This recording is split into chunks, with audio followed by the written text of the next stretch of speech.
नमस्कार मित्रों, कैसे आप सब। आज से हम यहाँ पर विज्ञान की श्रृंखला प्रारंभ कर रहे हैं। विज्ञान की बात करें तो आप सभी को पता होगा, इसे 3 शाखाओं में विभाजित करके पढ़ते हैं। रसायन विज्ञान, भौतिक विज्ञान और जीव विज्ञान। इन तीनों में भी सबसे ज़्यादा प्रश्नों की बात करें तो सबसे ज़्यादा प्रश्न कहाँ से पूछे जाते हैं? जीव विज्ञान से, उसके बाद देखें तो भौतिक विज्ञान से, उसके बाद रसायन विज्ञान से। तो इस संदर्भ में देखें तो सबसे महत्वपूर्ण है हमारा जीव विज्ञान, और आज से हम जीव विज्ञान का ही अध्ययन यहाँ पर करने वाले हैं, है ना। तो चलिए जीव विज्ञान के संदर्भ में थोड़ी सी चर्चा कर लेते हैं। जीव विज्ञान, अंग्रेजी में इसे बोला जाता है बायोलॉजी। अंग्रेजी में बोला जाता है बायोलॉजी, जो 2 शब्दों से मिलकर बना हुआ है। पहला शब्द क्या है? बायोस, और दूसरा शब्द है लोगोस, है ना। बायोस का मतलब होता है जीवन और लोगोस का मतलब होता है अध्ययन। यानी कि दोनों शब्दों के आधार पर हम मतलब समझने का प्रयास करें तो मतलब क्या हो गया? जीवन का अध्ययन, यानी कि जीवधारियों का अध्ययन, है ना। तो जीव विज्ञान का मतलब क्या हो गया? जीवधारियों का अध्ययन। अब यहां पर बात करें कि ये जो जीव विज्ञान शब्द है, जीव विज्ञान शब्द का सर्वप्रथम प्रयोग किसके द्वारा किया गया? तो इस संदर्भ में 2 नाम याद रखिएगा, लेमार्क महोदय और ट्रेवी रेनस, है ना। लेमार्क महोदय फ्रांस के, है ना, फ्रांस से संबंधित है, जबकि ट्रेवी रेनस जर्मनी से संबंधित है, और 1801 ईस्वी में इनके द्वारा जीव विज्ञान शब्द का सर्वप्रथम प्रयोग किया गया था। ठीक है। इसके बाद प्रश्न आते हैं कि जीव विज्ञान या फिर जंतु विज्ञान के जनक कौन हैं? तो इस संदर्भ में एक नाम याद रखिएगा, अरस्तु। अरस्तु महोदय को जीव विज्ञान और जंतु विज्ञान के जनक के रूप में जाना जाता है। ठीक है ना। अब जीव विज्ञान में जीवन का अध्ययन करना है, और जीवन की शुरुआत कैसे हुई, है ना, कैसे कैसे इसका विकास हुआ, तो देखा जाए इस आधार पर जीव विज्ञान की, तो प्रारंभ हमें जैव विकास से ही करना चाहिए कि कैसे कैसे जीवन का विकास हुआ। जीवन का विकास होते होते हम मानव स्वरूप में जो है प्रारंभिक दौर में हम यहाँ पर उत्पत्ति नहीं हुए थे, है ना, हमारी उत्पत्ति नहीं हुई थी। कैसे कैसे उत्पत्ति हुई, कैसे कैसे विकास हुआ, जीवों का कैसे कैसे विकास हुआ, उन सबको हम यहां पर अध्ययन करने वाले हैं। ठीक है ना। तो यहां पर हम करने वाले हैं जैव विकास, जीवों का विकास यहां पर कैसे कैसे हुआ, इस संदर्भ में पूरी चर्चा हमारी होगी। ठीक है ना। आप सभी को पता होगा बिग बैंग की थियरी हुई, है ना। थियरी के अकॉर्डिंग आपने पढ़ा होगा, बिग बैंग की घटना होती है, और बिग बैंग की घटना के पश्चात धीरे धीरे यहां पर क्या होता है? धीरे धीरे ब्रह्मांड निर्मित होता है, इसमें तारे निर्मित होते हैं, तारों के बाद यहां पर ग्रह, फिर उपग्रह निर्मित होता है। उसी क्रम में यहां पर पृथ्वी का भी विकास हो रहा था। पृथ्वी पहले आग की गोला थी, धीरे धीरे इसमें विकास हुआ, फिर यहां पर जल मंडल बने, स्थल मंडल बने, है ना, वायुमंडल बने। ये सभी के सभी हम लोगों ने ज्योग्राफी में पढ़ा है। तो यहां पर ये क्रम चल रहा था। उसी क्रम में देखें तो धीरे धीरे जीवन का भी विकास हो रहा था। प्रारंभिक दौर में जो जीवन का विकास हुआ वो महासागरों में हुआ, फिर महासागर से कैसे स्थल पर आए, इन सब की चर्चा हम इस क्लास के अंतर्गत करेंगे। तो आप सभी को पता होगा पृथ्वी की जो आयु है ये कितनी है? 4.6 अरब वर्ष, है ना। 4.6 अरब वर्ष पृथ्वी का यहां पर निर्माण हुआ, और तब से देखें तो विकास हमेशा ही जारी रहा है।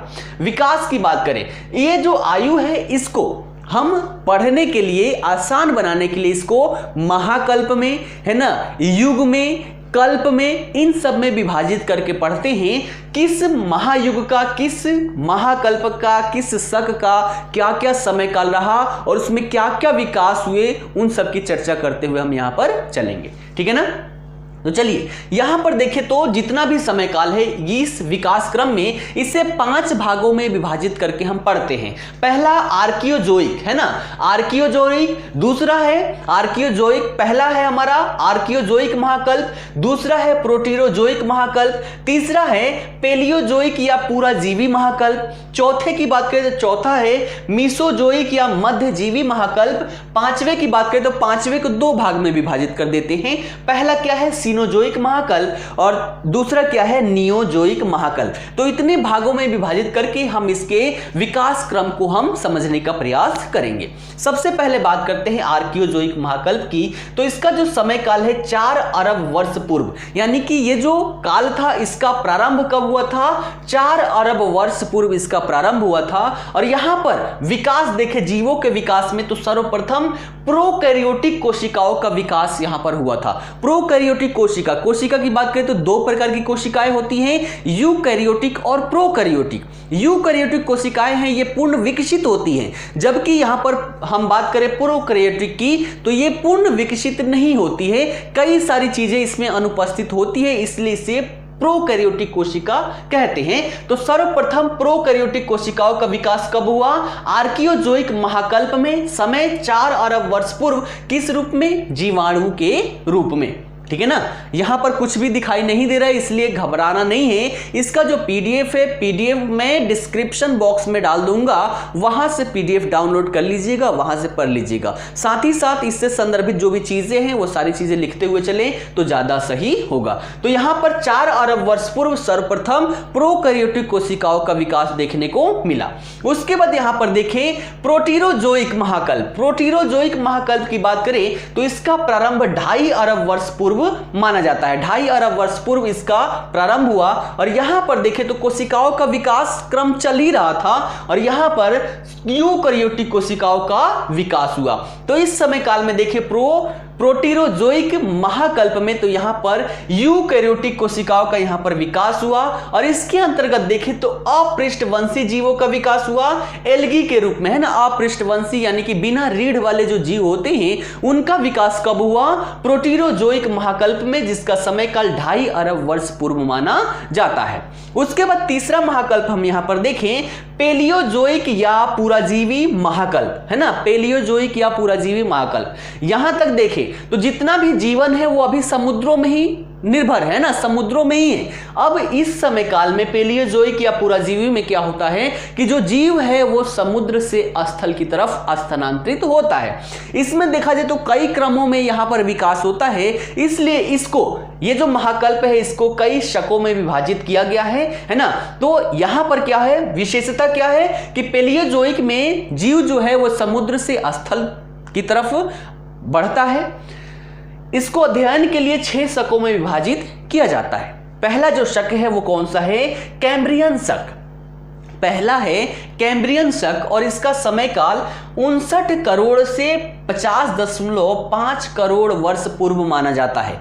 59 करोड़ से 50.5 करोड़ वर्ष पूर्व माना जाता है। और यहां पर क्या हुआ? यहां पर देखें तो प्राचीनतम औषधि शैलों का निर्माण यहां पर हुआ। इसके साक्ष्य भी मिलते हैं, एनसीईआरटी में देखेंगे तो ये सारी बातें मिलेंगी। तो प्राचीनतम औषधि शैल जो है उसका निर्माण यहां पर हुआ, उसका साक्ष्य भी देखने को मिलता है। और यहां पर बात करें तो समुद्र में सर्वप्रथम घासों की उत्पत्ति हुई थी। कब? कैम्ब्रियन शक में। प्रश्न के रूप में यह पूछा जा चुका है। घास कौन सी थी? सारगैसम, याद रखिएगा, यह भी पूछा जा चुका है। तो कैम्ब्रियन युग में समुद्र में सर्वप्रथम घासों की उत्पत्ति हुई। कौन सी घास? सारगैसम। उसके बाद अगले शक की बात करें तो अगला शक है आर्डोविशियन शक। आर्डोविशियन शक, इसका समय काल 50.5 से 43.8 करोड़ वर्ष पूर्व माना जाता है। और यहां पर देखें तो निम्न कोटि की मछलियों से कार्टेडा का विकास यहां पर प्रारंभ हुआ, है ना। यहां पर बिना रीढ़ की मछलियां हुई, यहां पर क्या हुआ कि इसका विकास यहां पर होने लगा। निम्न कोटि की मछलियों से कार्टेडा का विकास यहां पर प्रारंभ होने लगा था। अगला शक देखें, तीसरा शक इस काल की, तो इसका समय काल है 43.8 से 40.8 करोड़ वर्ष पूर्व और इसे सिल्यूरियन शक के नाम से जाना जाता है। और इस समय काल में क्या हुआ कि जीव समुद्र से स्थल की ओर बढ़ा। किस समय काल में? सिल्यूरियन शक। समय काल क्या है? 43.8 से 40.8 करोड़ वर्ष पूर्व जीव जो है वो समुद्र से स्थल की ओर बढ़ा। यहां पर देखा जाए तो रीढ़ वाले जीवों का विकास यहां पर प्रारंभ हो गया। यानी कि इससे पहले यहां पर क्या हो रहा था? विकास हो रहा था। अब यहां पर क्या हुआ कि रीढ़ वाले जीवों का विकास स्टार्ट हो गया अच्छे से, है ना। पहले क्या था? बिना रीढ़ वाले, अब रीढ़ वाले जीवों का विकास यहां पर प्रारंभ हो जाता है। ठीक है ना।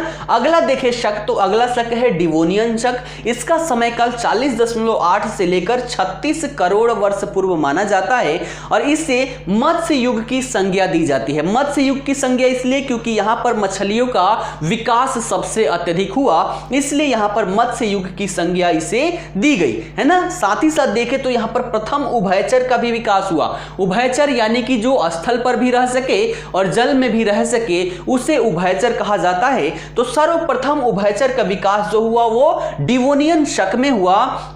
नाम क्या था? स्ट्रिगोसिफेलिया। नाम याद रखिएगा, स्ट्रिगोसिफेलिया पहला उभयचर था जिसका विकास डिवोनियन शक में हुआ था। साथ ही साथ यहां पर देखें तो स्थल पर जंगल एवं फर्न जैसी वनस्पतियों का विस्तार हुआ, यानी कि जंगल और फर्न, है ना, फर्न देखा होगा आपने, तो इन सब का विस्तार कहां? स्थल पर प्रारंभ हो जाता है। उसके बाद अगले शक की बात करें तो अगला शक है हमारा कार्बोनिफेरस शक। अगला शक है कार्बोनिफेरस शक। इसका समय काल है 36 करोड़ वर्ष से 28.6 करोड़ वर्ष पूर्व, और इस शक को, कार्बोनिफेरस शक को उभयचरों के युग की संज्ञा दी जाती है। उभयचरों का युग कहा जाता है क्योंकि यहां पर उभयचरों का विकास बड़े स्तर पर हुआ। साथ ही साथ यहां पर देखें तो सरीसृप, है ना, यानी कि रेंग कर चलने वाले, और साथ ही साथ प्रवाल रोधिकाओं का यहां पर निर्माण हुआ। इसे उभयचरों का युग तो कहा ही जाता है, साथ ही साथ इसे बड़े वृक्षों का काल भी कहा जाता है। बड़े वृक्षों का काल की संज्ञा भी दी जाती है क्योंकि यहां पर बड़े बड़े जो वृक्ष हैं उनका निर्माण यहां पर होता रहा। अभी हमने यहां पर देखा कि जंगल, फर्न जैसी वनस्पतियों का विस्तार यहां पर हो रहा था, और कार्बोनिफेरस में क्या हुआ कि बड़े बड़े वृक्षों की यहां पर निर्माण हुआ, विकास हुआ। साथ ही साथ यहां पर गोंडवाना क्रम की चट्टानों का निर्माण हुआ। गोंडवाना आपने पढ़ा होगा ज्योग्राफी में, तो इसको समझाने की आवश्यकता नहीं है। तो इस काल में क्या हुआ? गोंडवाना क्रम के चट्टानों का निर्माण हुआ। अगला यहां पर देखें तो पर्मियन शक है ना। अगला शक है पर्मियन शक, जिसका समय काल 28.6 करोड़ वर्ष पूर्व से 24.8 करोड़ वर्ष पूर्व तक माना जाता है, और इस काल में सरीसृपों का विकास हुआ, है ना। यहां पर निर्माण हुआ और यहां पर विकास हुआ। सरीसृप यानी कि रेंग कर चलने वाले जितने जीव जंतु हैं उनका विकास यहां पर होता है। साथ ही साथ पैंजिया महाद्वीप का यहां पर निर्माण हुआ। ये जो पूरा चीज है ये आपको ज्योग्राफी में भी पढ़ना है। ज्योग्राफी में देखें तो प्रारंभिक जो क्लासेस हैं उनमें ये सारी चीजें आपको देखने को मिलेगी। तो पैंजिया महाद्वीप का निर्माण कब हुआ? पर्मियन शक में, ठीक है ना। 3 हमने यहां पर महाकल्प देख लिए, अब 2 महाकल्प हम देखते हैं। इसके बाद देखिए अगला महाकल्प जो है उससे मीसोजोइक या मध्यजीवी महाकल्प के नाम से जाना जाता है। मीसोजोइक या मध्यजीवी महाकल्प के नाम से जाना जाता है, और इसे भी 3 शकों में विभाजित किया जाता है। इसे भी 3 शकों में विभाजित किया जाता है। पहला कौन सा है? ट्रियासिक शक। पहला कौन सा है? ट्रियासिक शक। और समय काल देखें तो 24.8 से 21.3 करोड़ वर्ष पूर्व तक इसका समय काल रहा। और यहां पर देखा जाए तो रेंगने वाले जीवों का काल, इससे रेंगने वाले जीवों का काल कहा जाता है क्योंकि यहां पर सरीसृपों का विकास हो रहा था और यहां पर बड़े स्तर पर हुआ, विकसित हो चुके हैं, इसलिए इसे रेंगने वाले जीवों का काल यहां इसे कहा गया। साथ ही साथ जो सरीसृप है, सरीसृप पहले उड़ने वाले, जैसे आपने कई वीडियो में देखा होगा, ऐसे सांप हैं जो उड़ भी लेते हैं, है ना। तो उनमें देखें तो उड़ने वाले सरीसृपों का विकास भी यहां पर हुआ। और कौन सा? नाम याद रखिएगा, टीरोसोरो, है ना। टीरोसोरो जो है ये सरीसृप है उड़ने वाला, इसका विकास ट्रियासिक शक में हुआ। उसके बाद यहां पर देखें तो अगला महत्वपूर्ण क्या है कि अंडे देने वाले स्तनधारी की उत्पत्ति। वर्तमान में देखें तो जितने भी स्तनधारी हैं वो अंडे नहीं देते, बच्चे देते हैं, जबकि यहां पर देखें तो अंडे देने वाले स्तनधारियों की यहां पर उत्पत्ति हुई। नाम क्या था? प्रोटोथ्रियो, है ना। प्रोटोथ्रियो नाम याद रखिएगा, यह प्रश्न के रूप में पूछे जा चुके हैं। तो अंडे देने वाले स्तनधारियों की उत्पत्ति कब हुई थी? ट्रियासिक शक में। नाम क्या था? प्रोटोथ्रियो। दूसरा यहां पर देखें, दूसरा शक जो है वो है जुरैसिक शक, है ना। जुरैसिक काल आपने नाम सुना होगा, जुरैसिक शक, और इसका समय काल 21.3 से लेकर 14.4 करोड़ वर्ष पूर्व तक माना जाता है। और यहां पर देखें तो इसे डायनासोरों का काल कहा जाता है क्योंकि यहां पर डायनासोरों का समय काल था, ठीक है। डायनासोरों का विकास हो चुका था, इसलिए इसे डायनासोरों का काल कहा जाता है। और साथ ही साथ जो पुष्पी पादप है ना, पादपों में जो पुष्प खिलते हैं, तो पुष्पी पादप जो है उसकी उत्पत्ति जुरैसिक शक में ही हुई थी, ठीक है ना। जुरैसिक शक में दो चीजें याद रखिएगा, पुष्पी पादपों की उत्पत्ति और साथ ही साथ इसे डायनासोरों का काल भी कहा जाता है। उसके बाद इसके अंतर्गत तीसरा शक जो है वो है क्रिटेशियस शक। क्रिटेशियस शक समय काल है 14.4 से 6.5 करोड़ वर्ष पूर्व, और यहां पर क्या क्या हुआ उसको समझने का प्रयास करते हैं। ठीक है, डायनासोर जो है इनका विकास होते रहा इस काल में, पुष्पी पादपों का विकास यहां पर होते रहा, साथ ही साथ स्तनधारियों का भी विकास यहां पर होते रहा। इसके अंतिम चरण की बात करें, क्रिटेशियस शक के अंतिम चरण में गोंडवाना महाद्वीप जो है उसका विभाजन हो जाता है। ज्योग्राफी में आप पढ़ेंगे तो क्रिटेशियस शक के अंतिम चरण में गोंडवाना महाद्वीप का यहां पर विभाजन हो जाता है। साथ ही साथ देखिए जितने भी जीव थे उन सभी जीवों का 76% भाग यहां पर समाप्त हो जाता है ना। 76% जीवों तथा जातियों की विलुप्ति हो जाती है। कारण क्या रहा कि यहां पर इस समय काल पर क्या हुआ, पृथ्वी पर उल्का पिंड बड़े स्तर पर गिरे थे, जिसके परिणाम स्वरूप यहां पर 76% जीव और जातियों की विलुप्ति यहां पर हो गई। तो ये हमने देख लिया 4 महाकल्प। 5वें महाकल्प पर आते हैं और पांचवों को, जो 5वां महाकल्प है इसे 2 भागों में विभाजित करके पढ़ते हैं, 5A और 5B। तो 5A में देखें तो इसे क्या कहते हैं, सीनोजोइक महाकल्प कहते हैं। इसे सीनोजोइक महाकल्प कहते हैं और यहां इसे स्तनधारियों, कीटों, पुष्पी पादपों का युग कहा जाता है। प्रश्न के रूप में पूछा जाए स्तनधारियों का युग किसे कहते हैं, सीनोजोइक महाकल्प को, कीटों का युग किसे कहते हैं, सीनोजोइक का, है ना, और पुष्पी पादपों का युग किसे कहते हैं, सीनोजोइक महाकल्प को। इसे भी 5 शकों में विभाजित करके पढ़ते हैं विकास क्रम के आधार पर। पहला शक यहां पर देखें तो पहला शक क्या है, पैलियोसीन। पहला शक है पैलियोसीन शक, जिसका समय काल 6.5 से 5.49 करोड़ वर्ष पूर्व माना जाता है। और यहां पर देखें तो पुष्पी पादपों एवं पुरातन स्तनधारियों का विकास हुआ, है ना। स्तनधारी जो हम हैं, हमारे जो सबसे प्रारंभिक दौर में थे, पुरातन प्रकार के, उनका विकास हुआ था पैलियोसीन शक का, है ना। तो पुष्पी पादपों का और पुरातन स्तनधारियों का विकास यहां पर देखने को मिलता है। दूसरा शक देखें इसके अंतर्गत, तो दूसरा है इयोसीन शक, जिसका समय काल 5.49 से 3.8 करोड़ वर्ष पूर्व माना जाता है। और इस समय काल में देखें तो स्तनधारियों, हाथी, घोड़ा, गेंडा, सुअर आदि का जो पूर्वज था, इनके पूर्वजों का उद्भव यहां पर होता है। कब, इयोसीन शक में, यानी कि आज से लगभग 5 करोड़ वर्ष पूर्व में क्या हुआ कि स्तनधारियों का जो पूर्वज है वो हाथी का पूर्वज, घोड़ा का पूर्वज, सुअर का पूर्वज, गेंडा का पूर्वज, इन सब का उद्भव हुआ था इयोसीन शक में। उसके बाद अगला शक हम देख सकते हैं ओलिगोसीन शक।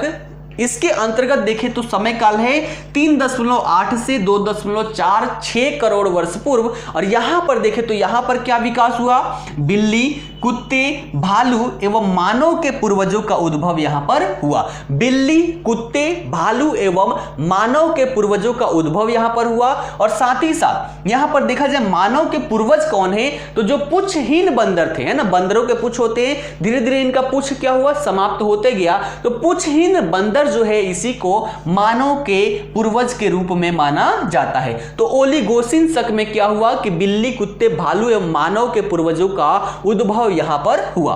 अगला शक देखें तो अगला शक है मायोसीन शक। अगला शक है मायोसीन शक। इसका समय काल 2.46 करोड़ वर्ष पूर्व से 0.51 करोड़ वर्ष पूर्व तक माना जाता है, मायोसीन शक। और यहां पर क्या हुआ, यह प्रश्न के रूप में पूछा जा चुका है। शार्क मछली का यहां पर सबसे ज्यादा विकास होता है। शार्क मछली का सबसे ज्यादा विकास होता है मायोसीन शक में। उसके बाद पेंगुइन आप देखे होंगे ठंडे प्रदेशों में, ध्रुवीय प्रदेशों में रहते हैं, तो इनका भी उद्भव मायोसीन शक में हुआ।